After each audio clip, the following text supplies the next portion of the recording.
हरियाणा का बदला यूपी से लेंगे अखिलेश यादव। उपचुनाव में 10 सीटों में से 7 पर समाजवादी, 2 पर कांग्रेस लड़ेगी। उपचुनाव के लिए चुनाव आयोग ने घोषणा कर दी है 13 नवंबर को मतदान और 23 नवंबर को नतीजे आएंगे। 15 राज्य के 48 विधानसभा सीट के अलावा 2 लोकसभा सीट के लिए चुनाव आयोग ने घोषणा कर दी है। अब यूपी का सियासती पारा चढ़ने लगा है। समाजवादी पार्टी भारतीय जनता पार्टी को 2024 के लोकसभा चुनाव की तरह लीड देना चाहती है। हरियाणा और जम्मू कश्मीर के विधानसभा चुनाव हुए और समाजवादी अखिलेश यादव, समाजवादी पार्टी इंतजार कर रही थी कि हरियाणा में उसे गठबंधन का सीट शेयरिंग फार्मूले के तहत उन्हें गठबंधन में शामिल कर दिया जाएगा, लेकिन कांग्रेस ने उनके साथ गठबंधन नहीं किया। क्या लॉजिक था बाद में बताएंगे। और पहले यूपी की 10 में से 9 सीट पर उपचुनाव होना है, जिस पर 1 सीट अयोध्या की मिल्कीपुर है, जिस पर चुनाव आयोग ने घोषणा नहीं की है। अब घोषणा कब होगी ये चुनाव आयोग तय करेगा, लेकिन 9 सीटों पर यूपी की अधिसूचना जारी हो चुकी है। मतदान कब होना है और नतीजे कब आना है, दोनों 13 नवंबर मतदान और 23 नवंबर को नतीजे।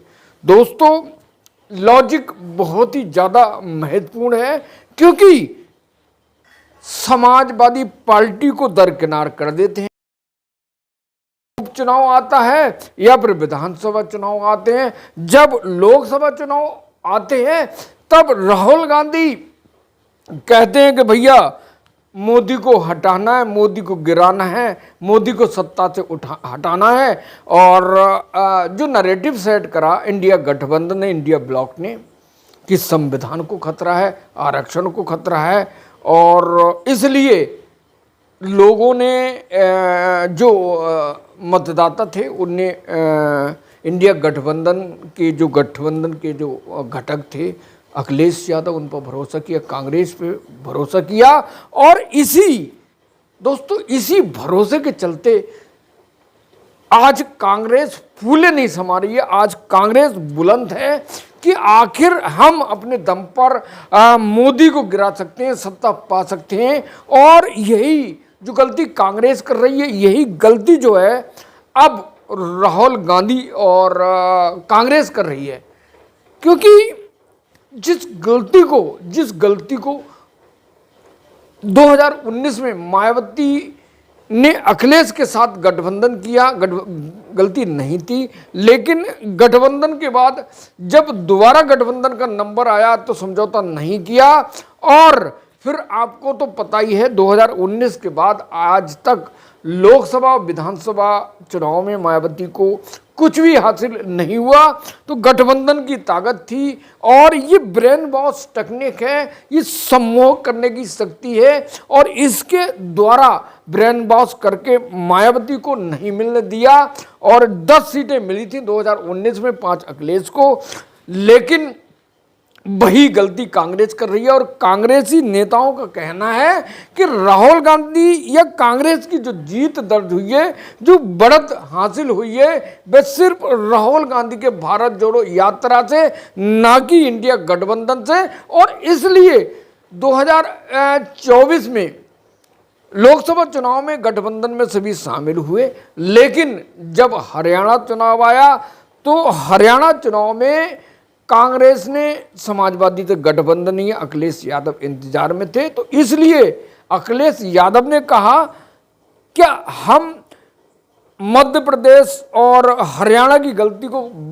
बदला लेंगे यूपी में, और कांग्रेस की और समाजवादी की दोनों पार्टियों का सीट शेयरिंग फार्मूला, 9 सीटों पर चुनाव 207 पर समाजवादी लड़ेगी और 2 पर कांग्रेस लड़ेगी, क्योंकि कांग्रेस इतनी बुलंद हो गई है कि वह अपने इंडिया गठबंधन को भूल चुकी है। और यही जो मोदी को गिराने, मोदी को हराने की बात करते हैं दोस्तों, कि जब लोकसभा चुनाव होता है कि आओ सब मिलकर लड़े, नीतीश कुमार को भी जोड़ा, अरविंद केजरीवाल को जोड़ा, और जब विधानसभा चुनाव हुए हरियाणा का, तब दोनों को अलग कर दिया, दोनों को साथ नहीं लिया, गठबंधन नहीं किया। और इसी का दोस्तों, इसी का नतीजा है कि कांग्रेस जो एग्जिट पोल कह रहे थे, और जो कांग्रेस सत्ता बनाने का सपना देख रही थी, और एग्जिट पोल भी ये कह रहे थे दोस्तों कि वहाँ पर कांग्रेस की सरकार बनी, और हमें भी फीडबैक मिल रहा था, लेकिन जैसे ही नतीजे आए तो साफ हो गया कि बीजेपी की सरकार पूर्ण बहुमत से आ गई। तो एक तो अरविंद केजरीवाल को ऐसे टाइम पर ईडी और सीबीआई ने जमानत कराई, जिससे उसका फायदा नरेंद्र मोदी को मिला, भारतीय जनता पार्टी को मिला, और अखिलेश यादव को कांग्रेस के साथ मिलने नहीं दिया, इसका फायदा भी बीजेपी को मिला और कांग्रेस को नुकसान हुआ। आम आदमी पार्टी को भी कोई फायदा नहीं मिला हरियाणा। तो दोस्तों, तो जो लोग एकजुट होकर मोदी भाजपा को हराने, सरकार को गिराने की बात करते हैं, और संविधान को खत्म करने का आरोप लगाते हैं भाजपा पर, तो आरक्षण को खत्म करने का आरोप लगाते हैं। आज मायावती ने ट्वीट करके कहा है कि हरियाणा में जो सरकार बनी है, आगे बताएंगे दोस्तों, कि उस सरकार ने जो है जो सुप्रीम कोर्ट ने फैसला दिया है SC ST में उपवर्गीकरण का, अब उसको लागू करने जा रही है। तो जब आरक्षण की बात आती है, आरक्षण के बचाव की बात आती है, तो उसमें मायावती सबसे आगे आती हैं, और जनता ने वोट कांग्रेस समाजवादी को दे दिया। तो अब ये समझने की जरूरत है कि मायावती आरक्षण की हितैषी हैं या फिर कांग्रेस या समाजवादी। ये आपको सोचना, कमेंट करके जरूर बताएं कि मायावती क्या समर्थक है आरक्षण की, क्या जो सुप्रीम कोर्ट उस आरक्षण खत्म करने के रास्ते पर काम कर रहा है और केंद्र सरकार काम कर रही है दोस्तों, क्या तो दोनों ही संविधान को और संविधान के रास्ते से आरक्षण को कमजोर खत्म करने की साजिश है? तो कमेंट करके दोस्तों जरूर बताएं। तो अब अखिलेश यादव ने यही तैयारी दोस्तों की है कि जब झारखंड में और महाराष्ट्र में चुनाव होने जा रहे हैं, तो भैया हम, अगर लोग हमसे समझौता करेंगे, हम जो इंडिया गठबंधन ब्लॉक के घटक हैं, अगर हमसे समझौता करेंगे, सीट शेयरिंग करेंगे, गठबंधन करेंगे, तो हम जरूर लड़ेंगे उनके साथ, नहीं तो अपने दम पर लड़ेंगे, ये अखिलेश यादव ने कहा। क्योंकि अखिलेश यादव, फिर वही बात, मध्य प्रदेश हरियाणा की गलती नहीं करेंगे, क्योंकि वहाँ पर कांग्रेस ने उन्हें पूछा नहीं, और कांग्रेस को इतना घमंड कि भैया भारत जोड़ो यात्रा से हमें फायदा मिला।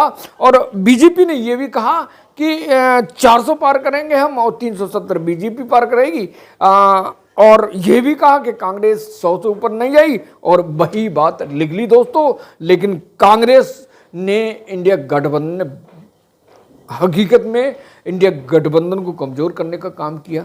लेकिन अब उनको ब्रेन वॉश टेक्निक के तौर, उन्हें ऐसा मतलब कंफ्यूज किया जाता है ताकि वो एक ना हो, और ये रणनीति का हिस्सा है। कांग्रेस किसी से गठबंधन नहीं करती है और इसी का नुकसान उठाना पड़ता दोस्तों।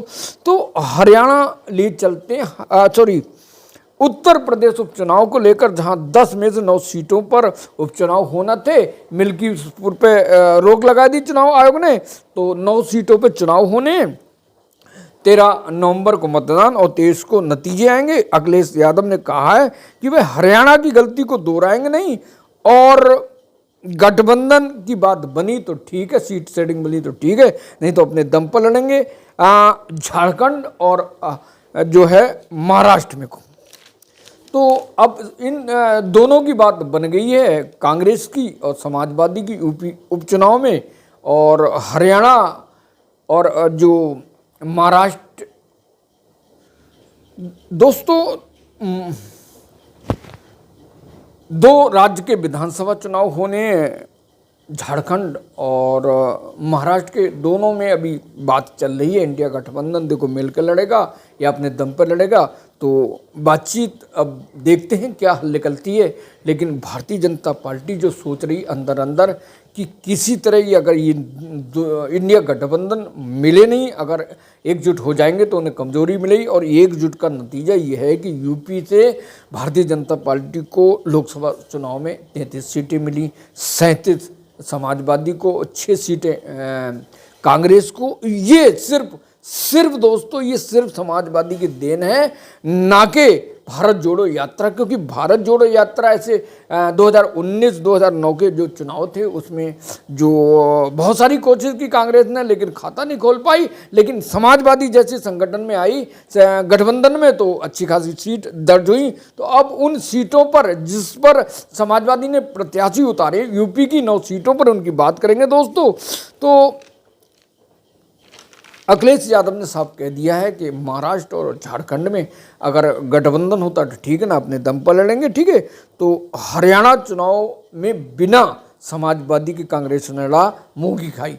और अगर ये गलती फिर महाराष्ट्र में दोस्तों और झारखंड में अगर कांग्रेस करती है तो फिर मुंह की खाने यानी नुकसान उठाना तय है। और ऐसा भी महसूस किया जाता है कि कांग्रेस कहीं ना कहीं बीजेपी के किसी ब्रेन बॉस या किसी के कहने पर चलती है, जिसके कारण कांग्रेस को नुकसान उठाना पड़ता है। क्योंकि जो चुनाव हुआ छत्तीसगढ़ और मध्य प्रदेश, राजस्थान के, तो वहाँ पर उनके नेता जो थे वो बीजेपी के संपर्क में थे, इसलिए वहाँ तीनों जगह बीजेपी की सरकार बन गई। तो कांग्रेस का तर्क है कि 2024 के लोकसभा चुनाव में राहुल ने भारत जोड़ो यात्रा के दम पर जीत दर्ज की, लेकिन राहुल गांधी का समाजवादी अखिलेश यादव संपन्न इससे ही फायदा मिला। तो कांग्रेस घमंड में रहती है और इसी कारण कांग्रेस को नुकसान होता है। तो दोस्तों समाजवादी ने यूपी के उपचुनाव के लिए 6 प्रत्याशियों की घोषणा कर दी है। और 6 प्रत्याशी में कौन कहाँ थे उनका आगे बात करेंगे। साथ साथ दोस्तों एक 7वीं सीट पर भी घोषणा कर दी है और 2 सीटें कांग्रेस को दे दी हैं।